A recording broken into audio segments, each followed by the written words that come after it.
نخستین انسان که قدم بر روی ماه گذاشت. آرمسترانگ. درسته؟ بعده. من یه ذره فکر می‌کردم. خب بلندترین قله جهان. اورست. شما قبول می‌کنی؟ آره. اوکی. بعدی رو زنگ بزن. اوکی. اولین کشوری که میزبان جام جهانی فوتبال شده. ایران. اوروگوئه.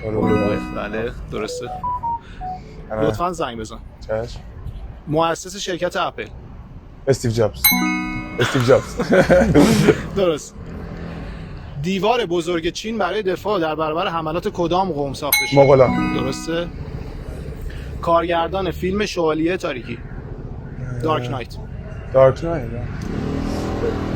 بازیگر جوکر هیث لجر. بزنم الان. نمیگم. نه، هیث لجر بازیگرشه. میدونم. یادم کریستوفر نولان. سوال بعدی. در المپیک 5 حلقه رنگی نماد 5 چه چیزی هستن؟ قاره. درسته. غذای تاکو متعلق به کدام کشور است؟ ایتالیا.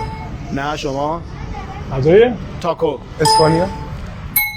ژاپن. مکزیک.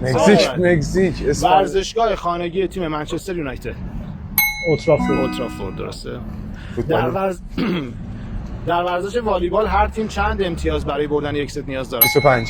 درسته. جنگ جهانی دوم در چه سالی به پایان رسید؟ 1986. نه. 1945. درسته. باریکلا. جنگ اول بود. اوکی. طولانی ترین رود جهان چه نام دارد؟ نیل. درست. مساوی شد. مبارک. دیگه شده. داشت بذار باشه.